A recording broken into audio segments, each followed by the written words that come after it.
శ్రమల కాల ధ్యానం. అయ్యా అది కొంచెం సౌండ్ ఇది గట్టిగా చెప్పండి. కూడికలు ఏం కూడికలు? ముందు మనం అసలు ఏ ప్రార్థనకు వచ్చామో తెలియాలి. చర్చిలోకి వచ్చాము మంచిదే, ఆదివారం ఆరాధనకు వచ్చామా, ఎవరైనా పుట్టినరోజు పెట్టుకుంటే దానికి వచ్చామా, లేదా ఈస్టర్ పండుగకు వచ్చామా, క్రిస్మస్కి వచ్చామా, ఈ 40 రోజులు ఏ విధమైన ప్రార్థనకు వచ్చి కూర్చున్నాము, లేదా చర్చిలోకి వచ్చి కూర్చుని కానీ వెళ్ళిపోయామా, ఈ మైండ్తో రాకూడదు. ఇవి యేసు ప్రభు శిలువ మరణం పొందడానికి ముందు ఆయన కొన్ని శ్రమలు అనుభవించారు. ఆయన 40 రోజులు ఏమో అనుభవించలేదు. కానీ మనం ఏం చేస్తామంటే బైబిల్లో 40కి ఒక మంచి సంఖ్య ఉంది.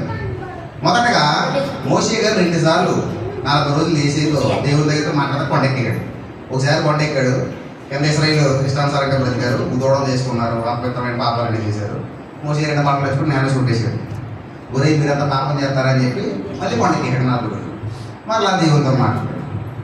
తర్వాత మోషే కానాను దేశాన్ని వేగి చూడటానికి కొంతమందిని పంపించాడు. ఆ దేశంలో ఎంతమంది ఉన్నారు? 12 మంది వెళ్ళి ఎన్ని రోజులు ఉన్నారంటే 40 రోజులు ఉన్నారు. తర్వాత యేసు ప్రభు వారు పరిచర్య ప్రారంభించడానికి ముందు 40 రోజులు ఉపవాసం ఉండి ప్రార్థన చేసి పరిచర్యను ప్రారంభించారు. అలా బైబిల్లో 40కి ఒక ముఖ్యమైన గుర్తింపు ఉంది. 40 రోజులు పాటించాలా? పాటించితే మంచిది, పాటించకపోయినా నష్టం లేదు. 40 రోజులు ఆచారమా? పాటించకపోతే పరలోకం లేదు, పాటించకపోతే యేసు ప్రభు మీ దగ్గరికి రాడు, మీ ప్రార్థన అనేది లేదు. కానీ దీన్ని ఎలా అర్థం చేసుకోవాలి అంటే ఈ 40 రోజులు నేను ఆచరణ కాదు, నేను రోజు దైవ సన్నిధిలో కొంతసేపు ఉంటాను, కొంతసేపు దేవునితో గడుపుతాను, కొంతసేపు నా బాధలు దేవుడితో చెప్పుకుంటాను, కొంతసేపు నేను దేవుని యొద్ద నుండి ఉపశమనం పొందుకుంటాను అనే దృష్టితో రావాలి. మన ఆలోచన మంచిదైతే దేవుడు దాన్ని సఫలపరుస్తాడు. పాస్టర్ గారి గోల పల్లేక 40 రోజులు వచ్చాయా, రాకపోతే మళ్ళీ ఆదివారం తిడతాడా, నువ్వు రాలేదని 10 మందిలో అడుగుతాడా, ఈ మైండ్ సెట్తో రాకూడదు. ఇప్పుడు ఏం చెప్పండి, ఏ ప్రార్థనలో? 40 రోజుల శిలువ ధ్యాన ప్రార్థనలు. అవునా?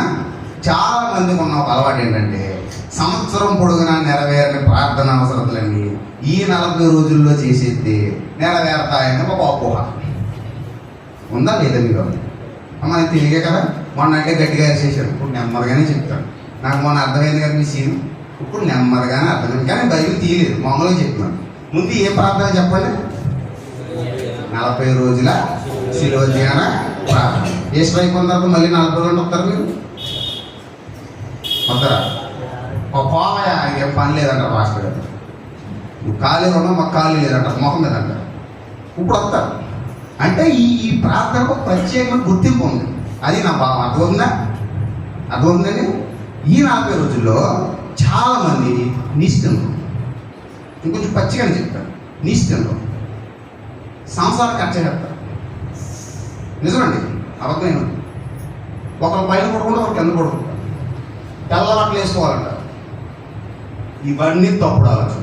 నీ హృదయం బాగుంటే, నువ్వు పాపానికి దూరంగా ఉంటే నువ్వు ఎలా ఉన్నా దేవుడు ఒప్పుకుంటాడు. ఎలా ఉన్నా అంటే పరిశుద్ధంగా ఉండి మాంసం తిన్నా, భార్యాభర్తలు కలిసి ఉన్నా, అర్థమవుతుందా? నువ్వు ఎటువంటి ఆహార పదార్థాలు అలవాటు చేసుకున్నా దేవుడు దాన్ని అంగీకరిస్తాడు.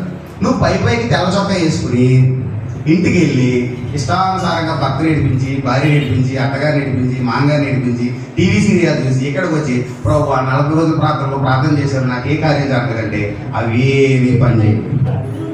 ముందు మారవలసింది నీ ఆలోచన. అర్థమైందా? తెల్ల చొక్కాయి కాదు, కోడి మాంసం కాదు, భర్త భార్యల సంసార ధర్మం అంతకన్నా కాదు. ముందు ఈ అపోహలు పోగొట్టండి. మరి మీ సంఘంలో ఉన్నాయో లేవు నాకు తెలియదు, నేను మా పబ్లిక్గా చెప్పాను. ఇప్పుడు మన వాక్యంలోకి వెళ్దాం. ఈ ప్రాంతంలో ఏం చెప్పాలంటే వాక్యం మామూలుగా యేసు ప్రభు శ్రమ గురించి చెప్పాలి. ఆయన సిలువకి వెళ్ళక ముందు ఎటువంటి బాధను అనుభవించాడు, ఆయన సిలువకి వెళ్ళక ముందు ఎటువంటి బోధన ప్రజలకు చేశాడు, ఆయన సిలువకి వెళ్ళక ముందు తన గురించి తాను ఏం బోధ చేసుకున్నాడో, నేను చనిపోతాను, తిరిగి లేస్తాను, మీకు కనిపిస్తాను, నేను తండ్రి యొద్దకు వెళ్తాను, నన్ను కొరడాలతో కొడతారు, ఉమ్మేస్తారు, ఇవన్నీ మీకోసమే అని శిష్యులకు, ప్రజలకు, అప్పుడున్న మొత్తం యెరూషలేములో ఎంతమంది అంతమంది చెప్పుకుంటూ వచ్చాడు. ఈ ప్రాంతంలో నిజంగా చెప్పాలంటే మత్తయి సువార్త నుండి యోహాను సువార్త వరకు మన బుర్రకి పరిశుద్ధాత్ముడు ఎంత అనుగ్రహింటే అంతవరకు ధ్యానించాలి ఈ ప్రార్థన. అర్థమైందా? ఇది ఏ కాలం మనకి? యేసు ప్రభు శ్రమల కాలం. చాలా మంది అనుకుంటారంటే యేసు ప్రభు ఇది శ్రమల కాలం, నాకు కూడా శ్రమల కాలమే అంటారు. పెద్ద అపోహ. యేసు ప్రభు సిలువ వేశారు, నిన్ను ఎత్తే నువ్వు ఊరుకుంటావా? అమ్మా, యేసు ప్రభుని కొరడాలతో కొట్టారు, నిన్ను కొడితే నువ్వు ఊరుకుంటావా? మీ ఆయన కొడితే నువ్వు ఊరుకో. యేసు ప్రభుని మేకు కొట్టారు, మీ ఆయన మేకు గుచ్చితే మీరు ఊరుకుంటారా? ఊరుకోరు. తిరిగి పోరండి గుంచుతారు మాటలు. నిజంగా కూర్చోలేదు మంచోళ్ళు. అర్థమవుతుందా? ఈ ప్రార్థనలు మనం ఏం నేర్చుకోవాలంటే ప్రార్థన అనుభవాన్ని మనం బాగా సంపాదించుకోవాలి. అర్థమైందా? ఆదివారం ఆరాధనలో ఏం నేర్చుకుంటాం తెలుసా? మనం వారానికి సరిపడా ఆధ్యాత్మిక ఆహారాన్ని సంపాదించుకుంటాం. ప్రతి వారం కొత్త ఆహారం దొరుకుతుంది. ఆ కొత్త ఆహారంతో ఆత్మీయ ఆహారం ఏం చేస్తారంటే ఆ వారం అలా బ్రతుకుతారు. పాస్టర్ గారు నీతిగా బ్రతకాలి, నేను ఈ వారం నీతిగా బ్రతకాలి. పాస్టర్ గారు అబద్ధాలు ఆడుతుందని చెప్పారు, నేను అబద్ధాలు ఆడు. పాస్టర్ గారు తల్లిదండ్రులు లోబడమని చెప్పారు, నేను లోబడ బ్రతకాలి. అది ఆదివారం ఆరాధన. కొన్ని స్వస్థత ప్రార్థనలు ఉంటాయి. నువ్వు బలహీనతోనూ రోగంతోనూ వస్తావు, అప్పుడు పాస్టర్ గారు బలంగా ప్రార్థన చేస్తారు. ప్రార్థన చేయడానికి స్వస్థత కలుగుతుంది, అది స్వస్థత ప్రార్థన. ఈ ప్రార్థనలో ప్రాముఖ్యం ఏంటంటే యేసు ప్రభు యొక్క మరణ పునరుద్ధానం తలుచుకుంటూ నువ్వు ఇంకా ప్రార్థన అనుభవంలోకి పోవాలి. అది దీని వెనకాల ఉన్న ముఖ్యమైన ఉద్దేశం. ఇప్పుడు మీలో కొంతమంది లేపి నాకు కొన్ని మొక్కలు డౌట్ కూడా లేపి, అమ్మా మీరు ఒకసారి ప్రార్థన చేయండి అన్నాను అనుకో. ఏం చేస్తారు ప్రార్థన? తండ్రి ప్రభా, స్తోత్రం ప్రభా, పురుగుడు ప్రభా, పెట్టన ప్రభా, రెట్టన ప్రభా. ఈ డైలాగులు కామన్గా అంటే మనకి ఏమి రాలేదు అంటే ప్రార్థన రాలేదు. ఈ 40 రోజుల ప్రార్థనలో ప్రార్థన ఎలా చేయాలి, ఎవరికి చేయాలి, ఎందుకు చేయాలి, ఏ పదాలు వాడాలి, ఏ పొజిషన్లో వాడాలి, కూర్చొని చేయాలా, నుంచుని చేయాలా, పొరుగుని చేయాలా, ఎలాంటి చేయాలా, ఒంగు చేయాలా, ఇటువంటివన్నీ ఒక్కొక్క సంవత్సరం ఒక్కొక్క అంశంగా ఈ 40 రోజుల ప్రార్థనలో ప్రార్థన అనుభవాలను నేర్చుకుంటూ పోవాలి. ఇప్పుడు ఇన్ని సంవత్సరాల నుంచి మీరు చర్చకు వచ్చారే, ఎన్ని 40 సంవత్సరాలు, ఎన్ని 40 రోజులు చూసుంటారు? గట్టిగా మాట్లాడే ప్రశ్న అడుగుతాను, ధైర్యం చేసి తిట్టుకోకడే. గత సంవత్సరంలో మీరు 40 రోజుల్లో విన్న ఒక్క వాక్యం మీకు గుర్తుందా? ఒక్క వాక్యం. అన్ని సంవత్సరాల నుంచి వద్దు, గత సంవత్సరంలో 40 రోజులు వచ్చిన వాళ్ళు ఉంటారు, 20 రోజులు వచ్చిన వాళ్ళు ఉంటారు, ఒక్క రోజు వచ్చిన వాళ్ళు ఉంటారు. ఎన్ని రోజులు వచ్చావన్నది కాదు, ఒక్క వాక్యం నీ గుండెకి తాకిందా, దాన్ని బట్టి నువ్వు మారావా? అర్థమైంది ప్రశ్న?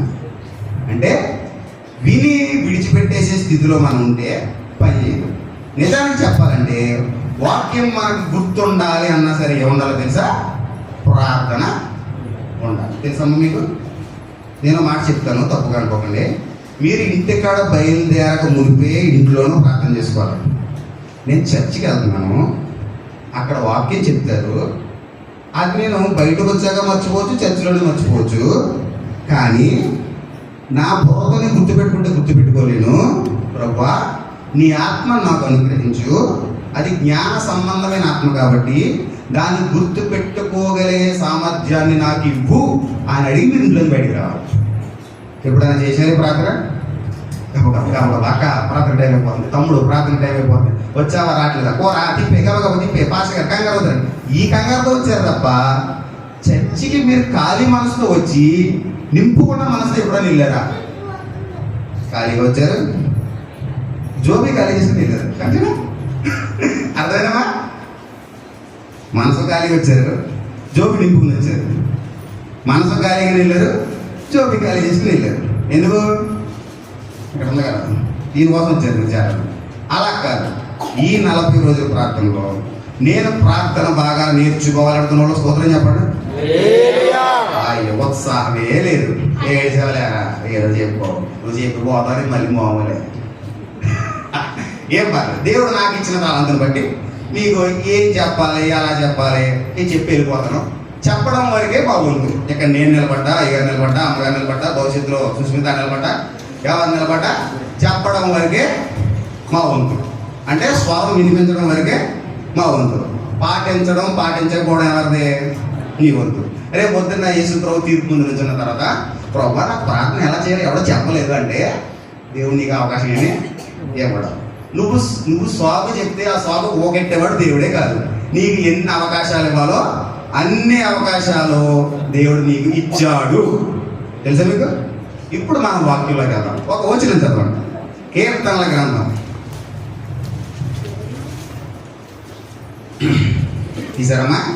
నెమ్మదిగానే చెప్తాను. మన పక్క వెళ్ళిపోయిన చాలా మంది తిట్టుకున్నాను. నన్ను కూడా తీసుకున్నాను. ఫ్యాన్ గారు కట్టి ఎగిరిపోతుంది. ఓకే, 145 18 వచనం చదవండి. తెలుగులో చదవండి నెమ్మదిగా. పల్లి వెలుగు బస్సులో చదవండి. ఒక్క నిమిషం. నేను పల్లి వెలుగు బస్సు అన్నాను. మీరు చుచ్చుకుప్పుకు రైలు బండి ఎక్స్ప్రెస్లో గుర్తు. పల్లి వెలుగు అంటే మురమలో ఆగుతుంది.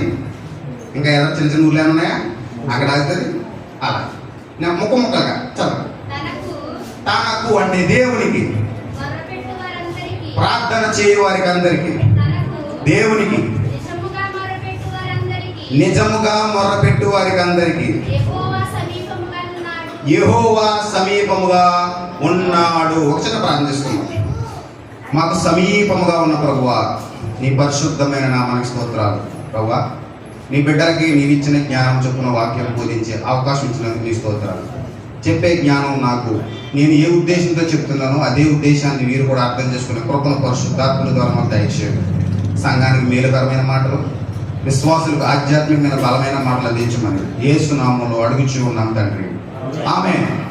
ఇంక మీరు ఎవరు బైబిల్ చూడద్దు, నేను అదే వచ్చిందని చెప్తాను. అందులోంచి కొంచెం ఇక్కడ ఒక మాట ఉంది, తనకు. మీరు ఎవరు బైబిల్ చూడద్దు, నా మొహం చూడండి. తనకు అంటే ఎవరంటే దేవుడు. ఈ ప్రార్థనలో మనం ఏం నేర్చుకుంటాం? ప్రార్థన ఎలా చేయాలి, ఎవరికి చేయాలి, ఎందుకు చేయాలి, ఏ పొజిషన్లో చేయాలి, ఏ పదాలు వాడాలి, అంతే కదా. తనకు మొరపెట్టే వారికి అందరికీ, తనకు నిజముగా మొరపెట్టే వారికి అందరికీ. ఫస్ట్ లైన్కి సెకండ్ లైన్కి చాలా వ్యత్యాసం ఉంది. ఫస్ట్ లైన్లో ఏముంది?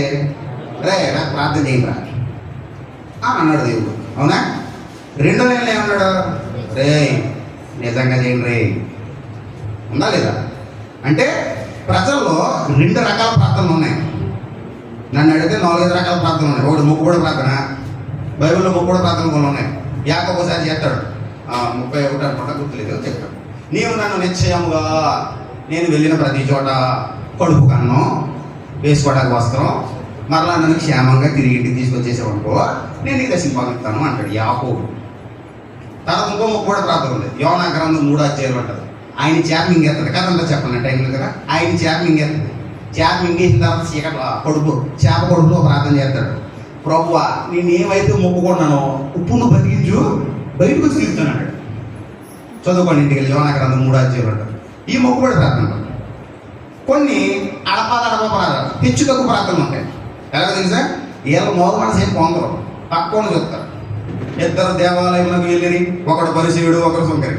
పరిచయుడు ఇలాగ ప్రార్థన చేశారు, దేవా నేను నీకు కృతజ్ఞతాస్తుతులు చెల్లిస్తూ ఉన్నాను, వారానికి 2 మార్లు ఉపవాసం ఉంటున్నాను, నేను నా దశంభాగం అంతా నీకు ఎత్తున్నాను, కానీ నేను ఆ సుంకరిలా మాత్రం లేడు. వీడు చేసుకునే ప్రార్థన చేసుకోవచ్చు కదా. వీడు దశంభాగం ఇచ్చాడు, ఎవరికైనా చెప్పాలా? మంచిదే. ఉపవాసం ఉన్నాడు, ప్రార్థన చేశాడు, మంచిదే. మరలా సుంకర గురించి వీడికి అంటే హెచ్చు తగ్గుల ప్రార్థన. ఇంకో ప్రార్థన ఉంది, అది నిక్కచ్చైన ప్రార్థన. హబక్కుకు చేస్తాడు, నా తోటలో చెట్లు ఫలించినా ఫలించకపోయినా, నా బ్యాంకులో ఏటీఎంలో డబ్బులు ఉన్నా లేకపోయినా, అసలు నన్ను ఎవరన్నా నిందించినా ప్రేమించినా నాకు నువ్వు ఉన్నావు అన్నాడు. ఆ సభ అయితే ఇంకో మాట అంటాడు, కీర్తన 72 అనుకుంటా, ఆకాశం ముందు నీవు నాకుండగా ఈ లోకంలో నాకు ఏది అక్కలేదు, డోంట్ కేర్, వెళ్ళమా ఉదయం పోయేది పోతే యోగాన్ని ఏదో యోగ ఏమంటాడు, ఒక ఎక్కచ్చేది మనకు యోగ చేస్తాడు. యావయ్యా ఒకప్పుడు బాగానే ఉన్నాం, ఇప్పుడు గొర్రెలు పోయే, ఒంట్లు పోయే, గుడ్లు పోయే, 7 కొడుకులు పోయారు, నేను మిగిలావు, ఎందుకు వచ్చింది దేవుడు అంట. చీ దేవుడు లేడే ఎవరైనా చచ్చిపోతాడు. అతను ఏం చేయడం తెలుసా? దేవుని యొక్క మనం మేలుని అనుకుందామా, కీడును అనుకుంటుకుందామా, మూర్ఖురాలు మాట్లాడుకో, షటపట్టు ఏమంటున్నాడు అంటే నోరు వచ్చిన అన్నాడు. తెల్లం కదా, పర్లేదు, పదం రావచ్చు, తప్పదు. అంటే బైబిల్లో కూడా ఏ ప్రార్థనలు ఉన్నాయంటే అనుమాన ప్రార్థనలు ఉన్నాయి. అనుమాన ప్రార్థన కూడా ఉంది బైబిల్లో. పేతురు గారిని ఒకసారి జైల్లో పెట్టేశారు. సంఘం చాలా గట్టిగా ప్రార్థన చేసిన, ప్రభువా మా పాస్టర్ గారిని పిలిపించు, పాస్టర్ గారిని పిలిపించు, పాస్టర్ గారిని పిలిపించాను. ఎంతకాలం విశ్వాసంతో చేయలేదు కానీ ఎందుకు చేయలేదు తెలుసా? నిజంగా పాస్టర్ విడిపించిన ప్రార్థన చేశారు. నిజంగా దేవుడు ఇలా ప్రార్థన ఏం చేశాడు? పాస్టర్ విడిపించాడు. ఆయన నుంచి తొలగిపోతే రోమశైలి తొలగి కడతారు. అంటే ఏ ప్రార్థన చేశారు? అనుమానము అవిశ్వాసంతో చేశారు. కానీ దేవుడు అటువంటి ప్రార్థన కూడా కార్యం చేశాడు. దేవుడి స్తోత్రం కలిగారు. అసలు నువ్వు ప్రార్థన చెయ్యాలి కానీ నీ నోట్లోకి మాట రావాలి కానీ అనుమానంతో చేసినా అవిశ్వాసంతో చేసినా కార్యం జరుగుతుంది. అందుకే దేవుడు విశ్వాసం దేనితో వచ్చాడు తెలుసా? ఎంత ఆవగింజ ఎప్పుడన్నా ముక్క చేశారా? మీరు 2 బద్దలు చేశారా? ట్రై చేశారా? నేను ట్రై చేశాను, నా వల్ల అవ్వలేదు. నిజం. ప్రభు కొన్నాళ్ళు ఆవగింజలో సగమన్నా ఉందని ఒకసారి కత్తిరితో చేద్దాం అనుకున్నాను. నేను దాన్ని నా చేతికి చెక్కలేదు, కత్తిరికి చెక్కలేదు. ఇటువంటి ప్రయోగాలు చేద్దాం. మొదటి లైన్లో దేవుడు ఏమన్నాడంటే, రే నాకు మొరపెట్టండి. ఆ లైన్లో ఎలా అర్థం చేసుకోవాలంటే, ఆ లైన్ దేవుడు సర్వ ప్రపంచానికి చెప్పాడు, రే నాకు ప్రార్థన చేయండి, నాకు ప్రార్థన చేయండి. 2వ లైన్కి వచ్చినప్పటికి భక్తులకు చెప్పాడు, సంఘానికి చెప్పాడు. ప్రపంచంలో అందరూ ప్రార్థన చేస్తారు వాళ్ళ దేవుడికి. ముస్లిం అల్లాకి ప్రార్థన చేస్తాడు, హిందువులు వాళ్ళ దైవాలకు ప్రార్థన చేస్తారు, మనం ఏసైకి ప్రార్థన చేస్తాం, బుద్ధిస్టులు బుద్ధులకు ప్రార్థన చేస్తారు, సిక్కులు వాళ్ళ దేవుడికి ప్రార్థన చేసుకుంటారు. ఎప్పుడు ఎవరికి చేసినా సరే వాళ్ళ దేవుడితో ప్రార్థన చేసుకుంటారు. కానీ అందులో నిజమైన ప్రార్థన ఉందా? దేవుడు స్పష్టంగా అంటున్నాడు, మీరు ప్రార్థన చేస్తున్నారు నిజమే, కానీ ఆ ప్రార్థన నిజంగా లేదు, పెదవులపై మట్టుకే ఉంది. నిజమైన ప్రార్థన ఎప్పుడు వస్తుందో తెలుసా? నేను నా జీవితంలో ఎక్స్పీరియన్స్ చేసి చెప్తాను. నిజమైన ప్రార్థన పరిస్థితుల మీద ఆధారపడి ఉంది. తెలుసా మీకు? నేను చెప్తాను, నాకు అర్థమైంది, మీకు అర్థమైంది కదా. నాకు బాగున్నాడు అనుకున్నా, ఒక బాగున్నాడు, అది జ్వరం వచ్చింది, అర్థమవుతుందమ్మా? అది జ్వరం వచ్చింది. అలాగే మీ సంఘం నుంచి ఒకరు లేచి నాకు చెప్పారు, పాస్టర్ గారు మా అబ్బాయికి కూడా జ్వరంగా ఉంది, ప్రార్థన చేయండి అన్నారు. ఇప్పుడు నేను ఇద్దరికి ఒకలాగే చేస్తాను. సంఘంకి వచ్చినప్పుడు ఏం చేస్తాను తెలుసా? ప్రభువా ఈ బిడ్డ నా దగ్గరికి వచ్చింది, ఈ బిడ్డ నీ మీద విశ్వాసం ఉంచింది, ఈ బిడ్డ యొక్క బిడ్డ స్వస్థపడేలాగా ప్రార్థన చేయమని ఏ సునామాలు అడుగుతుందని అంటారు. అవునా? కానీ నా బిడ్డకు వచ్చినప్పటికీ ప్రభు అంత బుద్ధికి లేదు ప్రభు, నువ్వు కాబట్టి అడగబోదు చెప్తాను ప్రభు. ఏముంది మా ఇద్దరికి? బ్లడ్ రిలేషన్ ఉంది కదా. కన్నబిడ్డకు వచ్చినప్పుడు ఏమవుతుందంటే నిజంగా పరిస్థితి ఆధారపడుతుంది. బైబిల్ విషయానికి వచ్చినప్పుడు వేరే ప్రార్థన పాస్టర్ గారిగా చేస్తాం, కానీ అంత బలంగా ఉండవు. ఇది నిజమమ్మా, వీడింటి ఎలా చెప్తాను నిజం అనుకోద్ది, ఇది నిజమే. మన వరకు వచ్చినప్పటికీ మన పరిస్థితి మీద మన ప్రార్థన ఆధారపడి ఉంటుంది. నీ దగ్గర జోబులో రూపాయి అయినప్పుడు నువ్వు చేసి ప్రార్థనకి పక్కడు అసలు ఇంట్లో డబ్బులు ఏమి లేవు పోవాలి కదా సోదరా, ప్రార్థన చేయని చెప్తే ఒకటి పేదరకం ఉన్నాడు చూసుకో అంటావు. అది నీ దగ్గర రూపాయి లేకపోతే ఎక్కడుంటే అక్కడ మొగలేస్తావు, నడుస్తూ ప్రార్థన చేస్తావు, ఒకరితో మాట్లాడుతూ ప్రార్థన చేస్తావు, వేరే పని చేసుకుంటూ ప్రార్థన చేస్తావు. అయ్యా సాయంత్రం సీటుడు వచ్చేస్తాడు, అయ్యా ఖచ్చితంగా బూదిలు తెచ్చేస్తాడు ప్రభా, నా దగ్గర రూపాయి లేదు ప్రభా, ఏం చేయమంటావు ప్రభా, ఎవరిని అడగమంటావు ప్రభా. ఇది నిజంగా చేయడం. అదే పక్కడు చెప్పినప్పుడు అక్కడికి అసలు ఒప్పేదప్పుడు తిరిగి చూస్తాను ప్రభా. ఇలా ఉండదు. ప్రార్థన చేయడానికి నిజంగా చేయడానికి చాలా వ్యత్యాసం ఉంది. సంఘంలో ప్రార్థన అందరూ చేస్తున్నారు. మీరు బాగా గమనించండి, సంఘంలో ఒకరు హెచ్చు స్థాయిలో ఉన్నారు, ఒకరు నీచ స్థాయిలో ఉన్నారు, ఒకరు ధనికుల స్థాయిలో ఉన్నారు, ఒకరు పేదరిక స్థాయిలో ఉన్నారు. నేను ప్రార్థన దీన్ని ముడిపెట్టట్లేదు, కానీ మీరు బాగా చూడండి, ప్రార్థన చేయవారు ఎప్పుడు హెచ్చు స్థాయిలో ఉంటారు. దేవుని స్తోత్రం కదా. మీ అందరికంటే పాస్టర్ గారు ఎక్కువ ప్రార్థన చేస్తారని కదా మీకు బోధించి స్థానంలో పెట్టాడని. అవునా? అవునా కదా? మీ అందరికంటే ఎక్కువ ప్రార్థన చేస్తారని కదా ఆయన బైబిల్ పట్టుకుని నిలబడ్డారు. మరి మీరెందుకు నిలబడలేకపోయారు? అంత ప్రార్థన లేక. అర్థమైందన్న చిన్న మాట. మీరెందుకు ఇంకా బోధకులు కాలేకపోయారు? ప్రార్థన లేక. వాక్యం చెప్తుంటే మీకు ఎందుకు అర్థం కావట్లేదు? ప్రార్థన లేక. ఎవరో వచ్చి ఒక కొత్త విషయం చెప్తుంటే అని అన్నారు, మళ్ళీ మర్చిపోతున్నారు. ఎందుకు మర్చిపోతున్నారు? ప్రార్థన లేక. నిజముగా మొర్ర పెట్టక. ఇప్పుడు నేను ప్రశ్న అడుగుతాను, ప్రార్థన చేస్తాం సార్, చేస్తే దేవుడు అంటాడా? ఏంటి మాకు గ్యారంటీ ఏంటి? చర్చి వచ్చాం, మొక్కలు వేసాం, ప్రార్థన చేసాం, దేవుడు మాకు ఆయన కనిపించాడా? మాకు కనిపించి సమాధానం చెప్పమనండి, అప్పుడు చేస్తాం. ఇలా అడిగి ప్రశ్నవాదులు కూడా ఉన్నారు. ఆది యందు వాక్యం ఉండేను, వాక్యము దేవుడై ఉండేను, ఆ వాక్యము దేవుని వద్ద ఉండేను, వాక్యమే దేవుడై ఉండేను. కాబట్టి మన చేతిలో ఉన్న బైబిల్ని మనం వాక్కు అయిన దేవుడు అని నమ్ముతాం. ఇందులో ఒక అక్షరం ఉందంటే అది నువ్వు దీన్ని నాకు అని ఆపాదించుకోవచ్చు. దేవుడు ప్రార్థన చేయమని చెప్పాడు. నాకు మొరపెట్టే వారికి అందరికీ, నాకు నిజంగా మొరపెట్టే వారికి అందరికీ ఆయన సమీపంగా ఉన్నాడు. నేను ఇంకా సమీపం దగ్గరికి రాలేదు, ప్రార్థన దగ్గర ఉన్నాను. ప్రార్థన చేస్తే దేవుడు వింటాడు అన్న క్లారిటీ ఉండాలి. కొంతమంది చాలామంది మీరు విన్నారు లేదు నాకు తెలియదు కానీ, చేతనంగా పాస్టర్ గారు ప్రార్థనకి ఏం చెప్పలేదండి అంటే ఇది ఏముంది, నేను చేతనంగా దేవుడు వింటలేదు ఇలా ఫిక్స్ అయిపోయాడు. నమ్మిన ఎడల నీవు దేవుని మహిమను చూపు. అసలు ముందు నీలో నీకు ఉండాలి ఏంటి, నేను ప్రార్థన చేశాను దేవుడు విన్నాడు. మీరు ఎప్పుడైనా డాక్టర్ దగ్గరికి వెళ్తే, ఈ మధ్యన ఇప్పుడు కాదు 2-3 సంవత్సరాల క్రితం అనుకుంటా, నేను డాక్టర్ గారి దగ్గరికి వెళ్ళాను. నా బాధ ఏంటో చెప్పకుండా నాకు చిటి రాసేయండి. వినలేదు సార్ నా ప్రాబ్లం అని 4 ఉన్నాయి నాకు. ఒకడ చెప్పాను, అప్పటికే చిట్టి చేతులు పెట్టాడు. ఇదేంటి సార్ అమౌంట్ ఇచ్చారు, ఎంత డబ్బులు ఖర్చు పెట్టి లోపలికి వచ్చింటే పోరా అన్నాడండి. నీతో కూర్చుంటే ఎంతవాళ్ళు ఎవరా అన్నాడు. నాకు చాలా కోపం వచ్చింది. అప్పుడు నేను దాన్ని బట్టి నేర్చుకున్నాను, ఓహో ఏసీ దగ్గర కూడా నేను ఇలా ఉన్నాను అన్నమాట. అర్థమైందన్నమాట. నేను ఏసీ దగ్గర ఎన్నో చెప్పుకుందాం అనుకుంటున్నాను, కానీ నేను ఆయనకి చెప్పుకునే లోపు సాతాను కూడా వచ్చి నాకు ఎదిరించి వెళ్ళిపోతున్నాను. అర్థమవుతుందా. కాబట్టి మనం ప్రార్థన చేస్తే దేవుడు వింటాడు అనే క్లారిటీ నీకు ఉండాలి. అసలు దేవుడు వింటాడు అని మీరు నమ్ముతున్నారమ్మా? నాకు చెప్పండి. నమ్మిన వాళ్ళ స్తోత్రం చెప్పండి. ఇప్పుడు కొన్ని వచ్చినారు చదవండి, స్పష్టమైన వచ్చినారు. 145:18 చదువుకున్నా కదా, 65:2 చదవండి. కీర్తనలోనే పల్లె వెలుగులో చదవండి అమ్మా, పరిగెట్టదు. చూడండి, దేవుడు మరొకసారి చెప్తున్నాడు, తనకు నిజముగా మొరపెట్టు వారందరి ప్రార్థన ఆలకించు వాడు. చదవమ్మా. సర్వ శరీరులు నీ వద్దకు వచ్చేది. మీరు గుర్తుపెట్టుకోవాలి, మీరు ఎవరికైతే ప్రార్థన చేస్తున్నారో, ఏ స్థలంలో ఉండైతే ప్రార్థన చేస్తున్నారో ఆ ప్రార్థన చేసేవాడు నీ ప్రార్థన ఆలకిస్తున్నాడు అనే స్పృహ నీకు ఉండాలి. అదవుతుందని కొంతమందికి స్పృహ లేకనే ప్రార్థన చేస్తారు.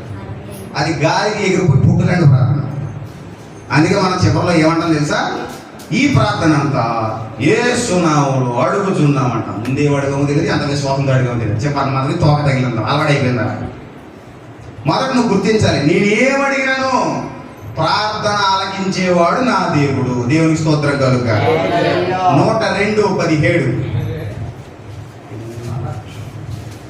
చదవమ్మా. కీర్తన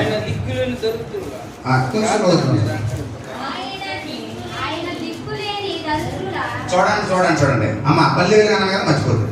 ఆయన అంటే దేవుడు దిక్కులేని దరిద్రుల ప్రార్థన నిరాకరింపక వారి ప్రార్థన వైపు తిరిగి ఉన్నాడు. దేవుని స్తోత్రం కలుగుగాక. ఇప్పుడు అర్థమైందా దేవుడు ప్రార్థన వింటాడు అని? సార్ నా ప్రార్థన దేవుడు వింటలేదు సార్, నేను దిక్కులేను సార్, నేను దరిద్రుని సార్, నాకు ప్రార్థన చేయడం రాదు సార్, నేను ఎలా ప్రార్థన చేయాలో తెలియదు సార్, నాకు వచ్చినట్టే చేస్తాను సార్ అని అనుకుంటున్నావా? ఈ వచ్చిన ఓడుకుంటూ చదువు చుట్టూ నీకు నచ్చిన కాదు. ఆయన దిక్కులేని దరిద్రుల ప్రార్థన వైపు ఆయన తిరిగి ఉన్నాడా? మళ్ళీ ఉన్నాడా? తిరిగి ఉన్నాడు. నువ్వు ఎప్పుడైతే ప్రార్థన చేస్తావో, నా ప్రార్థన ఆలకించేవాడికి నేను ప్రార్థన చేస్తున్నాను అని స్పృహలో ఉండి చేస్తావో, నీ ప్రార్థన వైపు ఆయన తిరుగుతాడంట. ఇందులో ఇంకో మాట చెప్పా, తిరుగుతాడు అన్నదానికి పదం ఇంకోటి యాడ్ చేయనా, ఆయన ఇంకో తోట వెళ్ళిపోతాడు అని నేను చెప్పాలండి. అవునా? అది ఉందన్నమాట.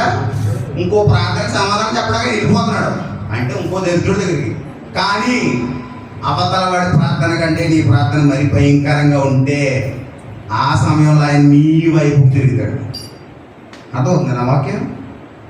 అసలు ఏం చెప్తున్నారా? మాకేం అర్థం అవుతుంది. మా భాష గారైతే గొడవే లేదు, మాకు ఆయన అలవాడేలే చెప్తాడు, మాకు అర్థమయ్యేలా చెప్తాడు. నువ్వు ఎందుకు వచ్చారో మా సంపడాకన్నట్టు ఉంది. ఈరోజు ఏం చెప్తున్నాను చెప్పండి.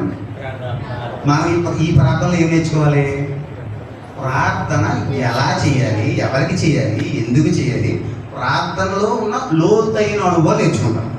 నేను కూడా ఇప్పుడు ఒక సువార్త తీసి ఆయన ధోని ఎక్కాడు, వల వేయమన్నాడు, 2 చేపలు పడ్డాయి, శిష్యులకు ఇచ్చాడు, అమ్మమన్నాడు, ఇలా చెప్పొచ్చు.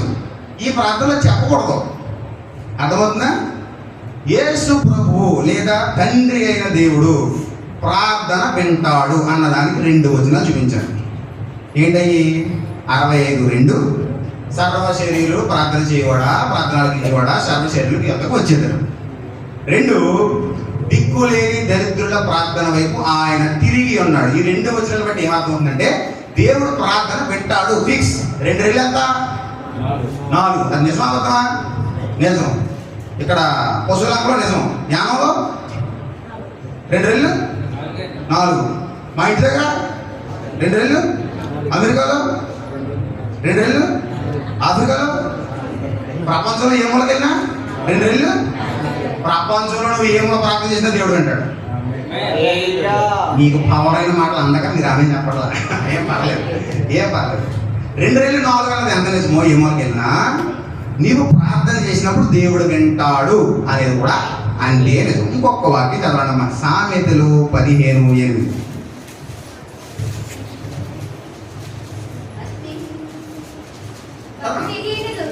భక్తిహీనుడు అర్పించుకోళ్ళు యెహోవాకి ఇష్టం లేదు.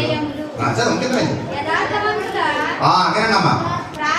యథార్థవంతుల ప్రార్థన ఏంటమ్మా?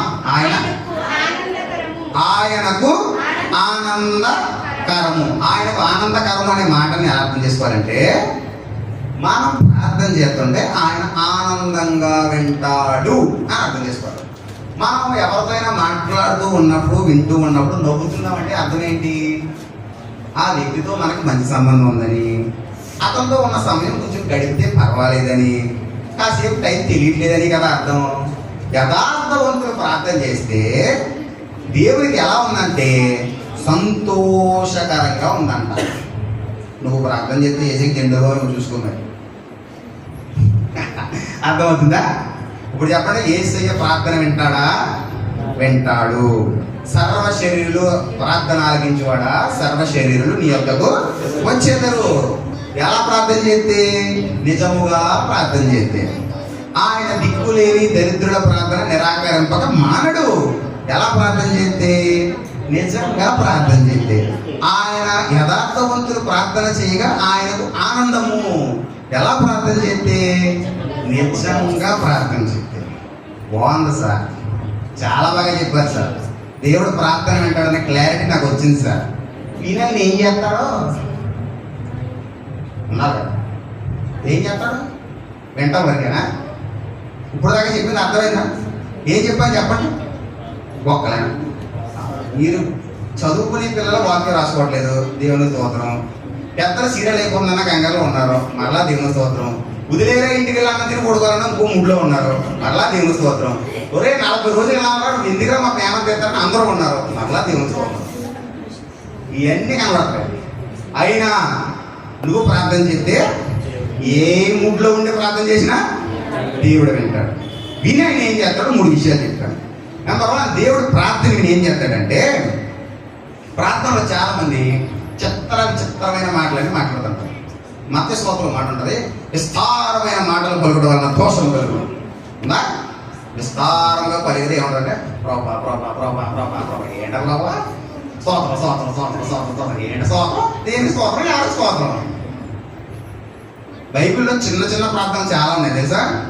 కానాను స్త్రీ ఒకటి వచ్చి, ప్రభువా నా కూతురు చచ్చిపోయింది ప్రభా. చిన్న ప్రార్థన.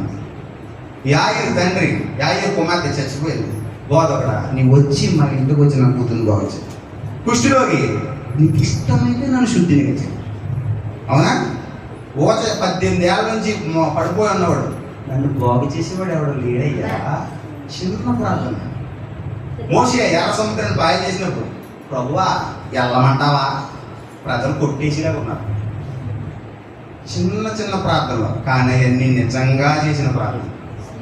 అందుకే కార్యాలు చూడగలిగారు. అందుకే నేను ఎవరికైనా నేర్పితే చిన్నగా చేయని నేర్పుతాను. పెద్ద ప్రార్థన, అరగంట ప్రార్థన అవసరంలా. గుండె పగలడానికి అరగంట ప్రార్థన అవసరమా?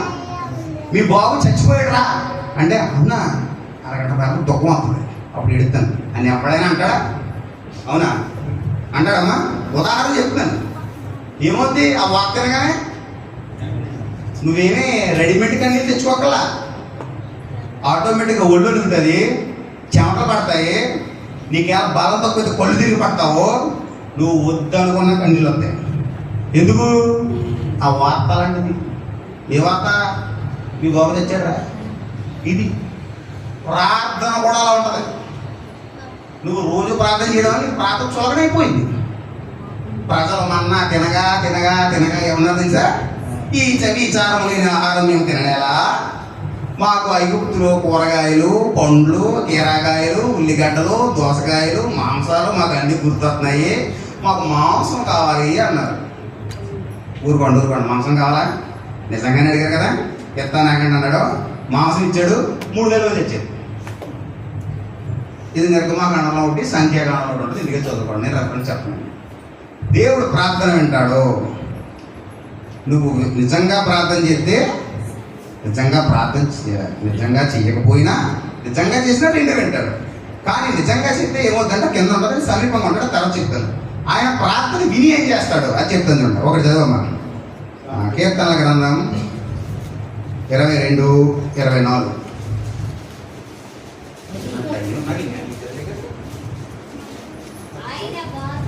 అమ్మా కొంచెం పల్లె వెలుగు కొంచెం గట్టిగా.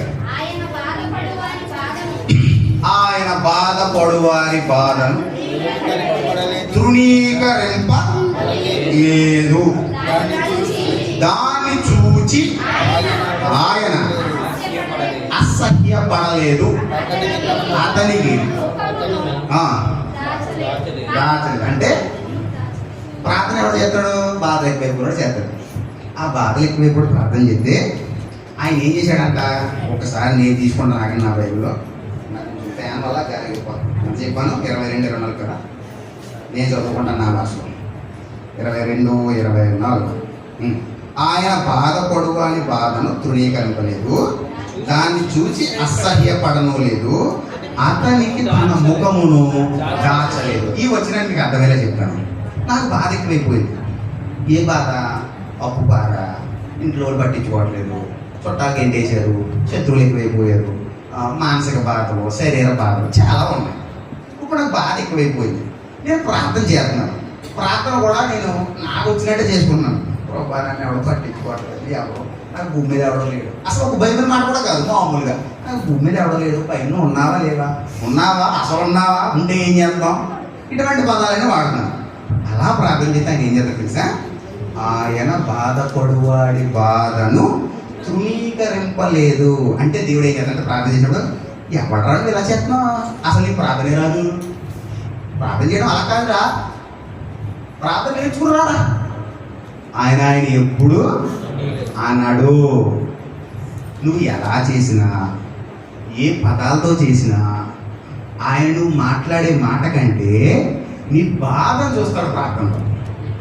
అర్థమవుతుందా?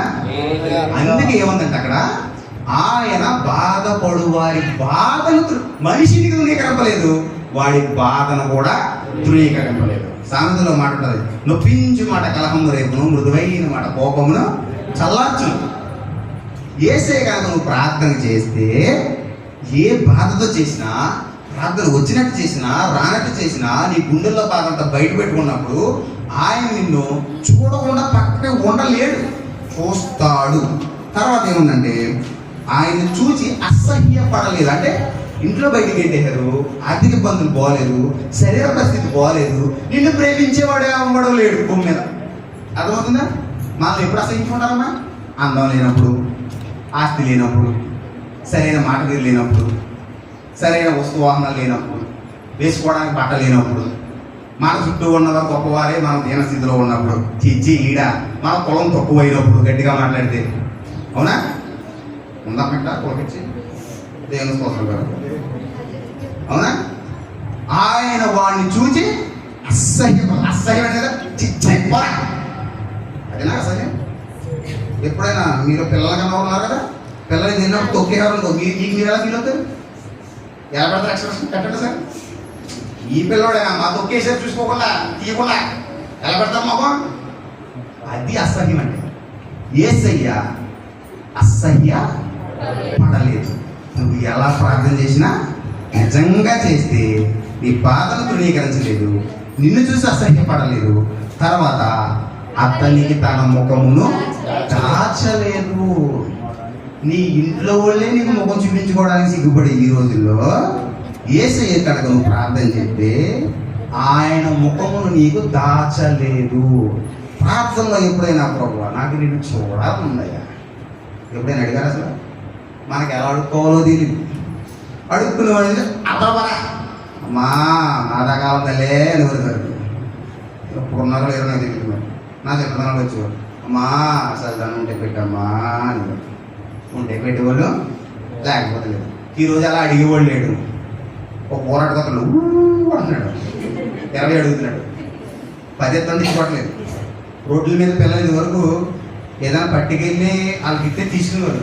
నేను చాలా మంది అడిగాను స్కూల్లో జాయిన్ చేస్తాను రాగా చదువుకోరన్నాడు. రోడ్ల మీద అడుగుకుని పిల్లలు నేను రానన్నయ్య. ఒకడు అన్నయ్య అన్నాడు దిగేది అన్నాడు, ఇలాగన్నాడు. ఆయన నా సహించుకున్నాడు అడిగేది. ఒక గొప్ప బాబు నేను తీసుకెళ్ళలే అడుక్కోరబాబు అన్నాడు. అర్థమవుతుందా? ప్రజలు మనం అసహించుకోవడానికి ఏ కారణంగా ఉండొచ్చు, కానీ నువ్వు నిజంగా ప్రార్థన చేస్తే నీ భర్త నిన్ను అసహించుకున్నా, అత్తగారు నిన్ను అసహించుకున్నా, పిల్లలు నిన్ను అసహించుకున్నా, ఇరుగు పొరుగు నిన్ను అసహించుకున్నా దేవుడు నిన్ను అసహించుకోడు. అర్థమైందన్నమాట. మనం నిజంగా ప్రార్థన చేస్తే ఏమవుతుందంటే మనము ఏ విధంగా ప్రార్థన చేసినా దేవుడు అన్నీ వింటాడు. అంటే ప్రార్థనలో కొంతమందికి అసహ్యకరమైన మాటలు కూడా వస్తాయి. అవునా? ప్రార్థన అంతా స్పష్టంగా చేస్తారా? కొన్నిసార్లు తప్పుడు మాటలు కూడా వాడతారు. ప్రార్థన నేర్చుకునే ప్రారంభంలో ఎవరైనా స్పష్టమైన పదాలు వాడలేరు. కొన్నిసార్లు తప్పుడు లేక నేను వేశాను. కానీ దేవుడు దాన్ని ఏం చేద్దంటే వింటాడు, నిన్ను ఓదారుస్తాడు, నీ దగ్గరగా ఉంటాడు, తన ముఖ దర్శనాన్ని అనుగ్రహిస్తాడు. ప్రార్థన చేస్తే దేవుడు ఏం చేస్తాడు? నిన్ను బలపరిచి అన్నీ వింటాడు. నీకేం అర్థం అవుతుంది దేవుని స్తోత్రం నేను చెప్పుకుంటా పోతాను. తర్వాత కీర్తన 3:4 చదవమ్మా. నీకు పేతురు వలయ్యాడు ఇంకే చెప్పాలి. చెప్పమ్మా. ఎలుగెత్తి నేను యెహోవాకు ప్రార్థన చేసినప్పుడు ఆయన తన పరిశుద్ధ పర్వతం అంటే ఆకాశంలో నుండి నాకు ఉత్తరం ఇచ్చాను. చాలు దేవుని స్తోత్రం కలుగాక. నువ్వు నిజంగా ప్రార్థన చేసావా? బాధతో ప్రార్థన చేసావా? ప్రార్థనతో ప్రార్థన చేసినప్పుడు ఆయన అన్నీ విన్నాడా? విన్న తర్వాత ఏం చేశాడంటే నేను ఎలుగెత్తి ప్రార్థన చేయగా ఆయన ఎక్కడున్నాడంట? ఎక్కడున్నాడు? పరిశుద్ధ స్థలం. నువ్వా బాధలో ఉన్నావు, నువ్వా బాధగా ఉన్నావు, నీకా ప్రార్థన సరిగ్గా రాదు, అయినా నీ ప్రార్థన విన్నాడు. ఆయన ఎక్కడ ఉన్నాడు? పరిశుద్ధుడైన ప్రభువు, పాపము లేనివాడు. అలాంటి ప్రభు ఏం చేశాడంటే చదవమ్మా. నాకు ఉత్తరము. ఉత్తరం అంటే ఏం చెప్పనా? పోస్ట్ మ్యానా? ఉత్తరం అంటే ఏంటంటే ఒక సమాధానం. నువ్వు ప్రార్థన చేస్తే దేవుడు తన పరిశుద్ధ స్థలంలో నుండి నీకు ఉత్తరం ఇస్తాడు. ఏంటి సార్ పరిశుద్ధ స్థలం?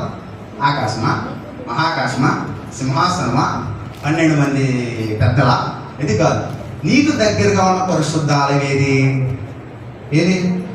అయ్యో ఎక్కడున్నారమ్మా? చర్చ్. నీకు అర్థం అవట్లేదు. అమ్మగారు అమ్మా నేను స్పీడ్ పెద్ద మన స్పీడ్గా చెప్తే నా యూట్యూబ్లో వరకు నాకే నచ్చలేదు. ఎంత స్పీడ్ చెప్పేశాను. అందుకే నమ్మకం చెప్తున్నాను. నువ్వు నిజంగా ప్రార్థన చేస్తే ఆయన నీ బాధను ధృవీకరించడు. అర్థమైందా? అర్థం కలదా? దేవుని స్తోత్రం కలుగాక. 2, నువ్వు నిజంగా ప్రార్థన చేస్తే ఆయన పరిశుద్ధ స్థలములో నుంచి నీకు ఉత్తరమిస్తాడు. ఎప్పుడైనా దేవుని యొక్క ప్రార్థన చేసి సమాధానం పొందుకున్న విషయాలు ఏమైనా ఉన్నాయా మీకు? ఏమో సార్ నాకు తెలుసు సార్, మా భాష గారు నాకు తెలుసు సార్, నన్ను ఇన్వాల్వ్ చేయండి సార్, నేను చర్చ వస్తాను సార్, భాష గారి చెవిలో నా సాక్ష్యం చెప్తాను సార్, ప్రార్థన అవసరం చెప్తాను సార్, ఒక పాన్ చెప్తాను సార్, అన్నీ ఆయన చూసుకుంటాడు సార్, నా పని నేను చేసుకుంటాను సార్. ఇది ఇప్పుడు విశ్వాసం కాదు.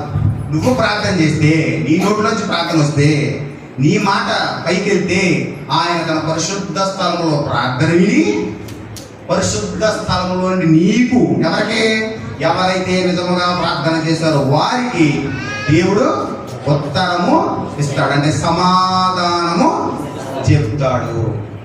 నేను దేవుని యొక్క నుండి సమాధానం పొందుకున్న విషయాలు కొన్నాను. దేవుడు సమాధానం చెప్పడం అంటే, నా బిడ్డ జీవన్ కుమార్, నేనే నీ యొద్దకు వచ్చి నీకు సమాధానం చెప్తున్నాను అని ఏం చెప్పడం.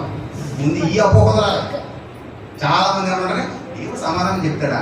నేను మా పిల్లడికి ప్రశ్న వేసినా సమాధానం చెప్పాడు, నాకు వినపడ్డది. మా ఆయన కోరతామన్నా తెచ్చాడు, నాకు వినపడ్డది. మరి దేవుడు ఎలా చెప్తాడు?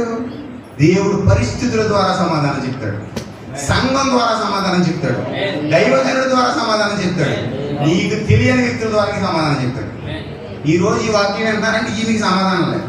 తెలుసా మీకు? అర్థమవుతుందా? ముందు ముందు రోజుల్లో ప్రార్థన ఎలా చేయాలి ఇంకా చెప్తాను.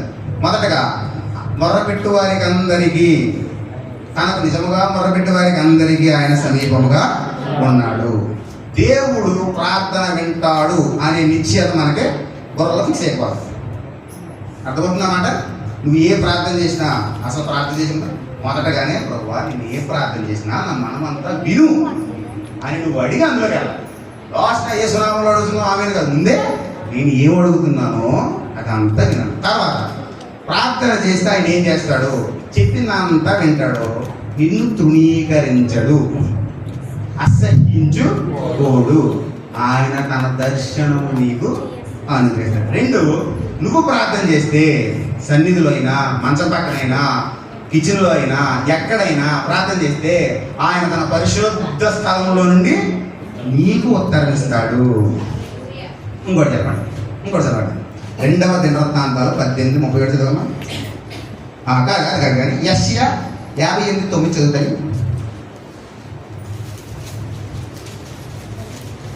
అది చెప్పి ముగించేస్తాను, టైం అయినా 8:30.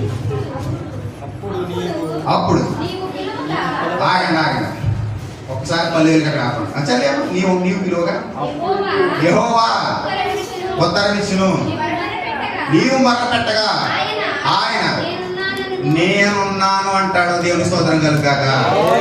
ఎప్పుడైతే నిజంగా ప్రార్థన చేస్తాడో వాడి ప్రార్థన దేవుడు వింటాడు, వాడి బాధని దేవుడు చూస్తాడు, వాడిని తృణీకరించడు, అసహించుకోడు, ముఖ దర్శనం కలిగి చేస్తాడు.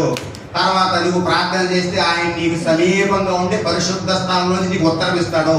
ఉత్తరం ఇచ్చిన తర్వాత ఏమంటాడు తెలుసా? రే నువ్వు ప్రార్థన చేసావు కదా, నీకు భయం వేసింది కదా, కంగారు పడ్డావు కదా, దడుచుకున్నావు కదా, నేనున్నాను. ఒక బిడ్డ తప్పు చేసి జైల్లో పెట్టినప్పుడు తండ్రి వెళ్ళి బెయిల్ ఇచ్చి, రే నువ్వేం కంగారు పడు, ఏమంటాడు? అన్నీ నేను చూసుకుంటాను. ఒక తండ్రి రోగం వచ్చి మంచం మీద పడిపోయినప్పుడు బిడ్డ వెళ్ళి, నాన్న నీకేం కాదు, డబ్బులు నేను చూసుకుంటాను, నీకేం కాదు, డాక్టర్ మనకు అందుబాటులో ఉన్నాడు, నువ్వేం భయపడకు, రేపు ఆపరేషను, భర్త భార్య దగ్గరికి వెళ్ళి నువ్వేం భయపడకు, అన్నీ నేను చూసుకుంటాను, నేనున్నా అని అంటే ఎలా ఉంటుంది ధైర్యం? ఒకడు నీ మీద గొడవ వస్తున్నాడు, నీ బంధువులు నీ దగ్గరికి వచ్చి, ఏంట్రా గొడవ వచ్చారా, ఎంతమంది వస్తున్నారు, 10 మంది వస్తున్నారా, మనం 3 ఉన్నావా, ఏం పర్లేదు నేనున్నాను పదండి అంటే నీకు ఎలా ఉంటుంది? అలా 10 మంది కంటే నీకు ఈ మాట బాగా ఎక్కువైపోతుంది, నువ్వు 10 మంది ఉంటావు. అవునా? ఒక ధైర్యం ఉండాలి. ఏంటది? నేనున్నాను. నువ్వు ప్రార్థన చేస్తే దేవుడు అనే మాట ఏంటో తెలుసా? నీకు ఎవడు తోడున్నా లేకపోయినా నేనున్నా. ప్రభువా నువ్వు నాకు ఉండగా ఈ లోకంలో ఏది నాకు అక్కర్లేదు అన్నంత మాట మీరు అన్నారు. ముందు మీరు నోటుతో ఈ మాట పలికితే అవి మీకు నెరవేరుతాయి. ముందు మీకు ఉన్నావా అంటే అసలు నువ్వు ఉన్నావా? ఒక కవి పూర్వం ఎలా అన్నాడు, ఉన్నావా అసలు ఉన్నావా? ఒక కవి రాసేది పాట ఉంటే కళ్ళు మూసుకున్నావా? దేవుణ్ణే ఈ భక్తి ఎప్పుడు అలా కాదు, ప్రభువా నాకు నువ్వు ఉన్నావు. దేవుడే అన్నాడు, నువ్వు ప్రార్థన చేస్తే నీకు నేను ఉన్నాను రా, నీకు భయం ఏంటి? ఒకసారి మోసేని రాళ్ళతో కొట్టిడే వచ్చారు ఇశ్రాయేలీయులు. మోసే మీద చేయాలంటే వాళ్ళందరికీ 1-2 అప్పాలి. అసలు పాస్టర్ గారు కర్ర ఇంట్లో పెడితే రక్తం అయింది, గాళ్ళు దూలైతే పేరు వచ్చాయి, వడగండ్లు పడ్డాయి, అన్ని కాళ్ళతో చూశారు. ఒకసారి ఏమన్నా తెలుసా, ఓ ఏమో తాగడానికి నీళ్ళు ఏం చేయమంటా చచ్చిపోమంటావని రాళ్ళు తిస్తే దేవుడు వచ్చానా తెలుసా? ఏంటి పాస్టర్ గారు రాళ్ళు తిస్తారా? నా సేవకుడైన మోషేకు విరోధంగా మాట్లాడతారా? మొన్నటి నిజానికి కోమలు వస్తాయి లోపల, మీకు కోమలు కలిసేసారు. అంటే ఎవరికే ఉన్నారు ఇక్కడ? ఇశ్రాయేలు పక్షం లేడు, మోషే పక్షం ఉన్నాడు. రే మోషే 20 లక్షల మంది నీ ముందున్నా, నీ వెనకాల ఏమన్నా తెలుసా? నేనున్నాను. నీ మీద ఏమన్నా చేయమని ఒక రోడ నీ మీద విరోధంగా మాట్లాడమని ఆ లెక్క రే మోషే నువ్వు రెండో పెళ్లి చేసుకున్నావు తప్పురా, చిన్నప్పటి నుంచి కలిసి పెరిగింది అని హక్కు ఉంది, అయినా సరే రే నువ్వు రెండో పెళ్లి చేసుకున్నావు పాస్టర్ గారు రెండో తప్పురా అని. దేవుడు ఏమన్నా తెలుసా, నా సేవకుడు మోషేకి విరోధంగా మాట్లాడడానికి మీరు ఎలా భయపడలేదు, నీకు ఇప్పుడే కుష్ఠరోగం కలుగుతాడు. మరలా మోషేని ప్రార్థన చేస్తే తప్ప కుష్టి వేసుకోలేదు. ఎవరికి ఎవరున్నారు ఇక్కడ? మోషేకి నేనున్నాను రండి. దేవుడు మనకు అంత ధైర్యం ఇస్తాడు, నేనున్నాను. ఎప్పుడన్నా మీకు ఫీల్ అయ్యారా? మీకు మీ మొగుడు ఉండాలి, మీ పిల్లలు ఉండాలి, డబ్బు ఉండాలి, కులం ఉండాలి, ఇన్ని ఉండాలి కానీ దేవుడు అక్కడ కులం ముఖ్యంగా ఉండాలి, సొంత మనుషులు ఉండాలి, ఒంటి నిండా బంగారం ఉండాలి, బయటికి వెళ్తే పలుకుబడి ఉండాలి, ఎవడన్నా హేళన చేయకుండా నీకు పొందా ఉండాలి, పక్కడు కోరుంటే నీకు కోర ఉండాలి. ఇన్ని ఉన్నాయి కానీ ప్రభువా నువ్వు నాకు ఉన్నావా, నేనున్నాను ప్రభువా నువ్వంటే నీ వెనకాల నీ ముందు ఉండే ధైర్యం నాకు ఉందా ప్రభువా ప్రశ్నే దేవుని స్తోత్రం కదా. ఏం చెప్పావా నువ్వు చెప్పింది ఏమే మాకు అర్థం. నేను 3 విషయాలు చెప్పాను, ముగించేస్తాను. నిజముగా మొదలుపెట్టు వారికి ఇవాళ చెప్పింది. నెంబర్ 1, దేవుడు ప్రార్థన వింటాడు అని చెప్పాను. దానికి 3 వాక్యాలు చూపించాను. ప్రార్థన ఆలకించేవాడా సర్వశరీరుని ఎద్దకు వచ్చేదారు, దీన మనసు కలిగి ఏటమా తర్వాత వచ్చినట్టు మర్చిపోయింది. నేను చెప్పింది నేనే మర్చిపోయాను. 62 రాష్ట్రంలో 62 వచ్చేదారు. తర్వాత 102:17 చెప్పాను. ఆయన దిక్కులేని దరిద్రుల ప్రార్థన వింటాడని చెప్పాను. తర్వాత హేయములు యథార్థవంతంగా ప్రార్థన చేస్తే ఆయన సంతోషంగా వింటాడు అని చెప్పాను. తర్వాత ప్రార్థన విధి ఏం చేస్తాడని చెప్పాను. ఏం చేస్తాడు? అన్నీ వింటాడు, నిన్ను తృణీకరించడు, అసహించుకోడు, తన ముఖదర్శిని కలుగు చేస్తాడు. తర్వాత ఏం చెప్పాను? సమాధానం చెప్తాడు. ఎక్కడి నుంచి? పరిశుద్ధ స్థలంలో నుంచి నీకు సమాధానం చెప్తాడు. చివరికి ఏం చెప్పానంటే నిన్ను ధైర్యపరిచే మాట ఏంటో తెలుసా? నేనున్నాను. ఇప్పుడు చెప్పండి, దేవుడు మీకు కావాలా? వద్దు సార్ కదా, దేవుడు కావాలమ్మా. నువ్వు దేవుడిని వద్దనుకుంటావేమో కానీ దేవుడు నిన్ను కావాలనుకుంటాడు. ఆయనే నేనున్నాను మీకు అని చెప్పాడు. మీరు వద్దనుకుంటే ఆయన పోతాడు, దాన్ని నేనేం చేయలేను. నాకు దేవుడు కావాలి, నా దేవుడు కావాలి, నా యేసే నాకు కావాలి. అర్థమైందా? ప్రభువా నేనున్నానన్న మాట నా పట్ల స్థిరపరిచి ప్రభువా నేను ఇప్పుడు ప్రార్థన చేసుకుంటాను. ఓకే, అలాగే మీరు చేసుకోవాలి. చెప్పండి, ప్రార్థన దేవుడు వింటాడు. నిజమేనా? ఆమెనా అనాలి. వింటాడు. దేవుడు ప్రార్థన విని అసహించుకోడు. దేవుడు ప్రార్థన విని సమాధానం చెప్తాడు. దేవుడు ప్రార్థన విని నేనున్నాను అని ధైర్యం చెప్తాడు. ప్రభువా నాకు ప్రార్థన నేర్పించు, నన్ను ధైర్యపరచు. దేవుడి మాటలు వినికిలో దీవించును కాక. అయ్య గారికి వందనాలండి, చాలా మంచి సమయం.